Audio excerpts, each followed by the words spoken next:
गांव के लोग कहते थे फार्मिंग में पैसा नहीं होता और जब भी वो लड़का खेतों की तरफ जाता लोग हंसकर कहते डिग्री ले लो वरना जिंदगी मिट्टी में ही गुजरेगी। लेकिन उसने एक दिन जवाब दिया, अगर मिट्टी बेकार होती तो सोना भी जमीन से नहीं निकलता। उस दिन से उसकी कहानी शुरू हुई। उसका नाम था अरमान, एक छोटे गांव का गरीब किसान का बेटा। बाप की पुरानी जमीन, कर्ज में डूबी हुई खेती और घर में रोज पैसों की टेंशन। कॉलेज के बाद सब शहर चले गए जॉब्स के लिए, लेकिन अरमान ने उल्टा फैसला किया। उसने कहा मैं शहर नहीं जाऊंगा, शहर को अपने पास लाऊंगा। सबने कहा ये पागल हो गया है।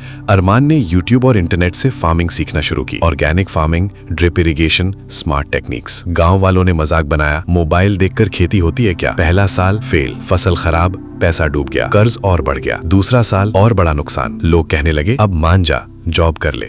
एक रात उसकी माँ ने चुपके से पूछा, बेटा थक तो नहीं गए। अरमान ने सिर्फ इतना कहा, थका हूँ, लेकिन हारा नहीं। एक दिन अरमान ने शहर की मंडी विजिट की। उसने देखा ऑर्गेनिक सब्जियां 5 गुना महंगी बिक रही थी। उस मोमेंट उसे समझ आया, किसान गरीब नहीं होता, किसान गलत जगह बेचता है। उसने डिसीजन लिया, मिडिलमैन हटाओ, डायरेक्ट सिटी कस्टमर्स को बेचो। उसने फेसबुक पेज बनाया, व्हाट्सएप ग्रुप बनाया, फार्म फ्रेश वेजिटेबल्स नाम से। पहले दिन सिर्फ 3 ऑर्डर्स आए, लेकिन वो रुका नहीं। 3 ऑर्डर्स से 30 ऑर्डर्स, 300 ऑर्डर्स। शहर के लोग डायरेक्टली फार्म से सब्जी खरीदने लगे। होटल्स ने कॉन्ट्रैक्ट साइन कर लिया, सुपरमार्केट्स ने पार्टनरशिप मांगी। 2 साल बाद जिस लड़के का मजाक बनता था, उसकी इनकम शहर के इंजीनियर से ज्यादा थी। और एक दिन उसने अपने बाप का पूरा कर्ज चुका दिया। और वही लोग जो कहते थे फार्मिंग में पैसा नहीं, अब उससे फार्मिंग सीखने आए। बाप ने आंसुओं के साथ कहा, बेटा तुमने मिट्टी की इज्जत वापस ला दी। अरमान मुस्कुराया और बोला, मिट्टी कभी गरीब नहीं होती, सोच गरीब होती है। लेसन,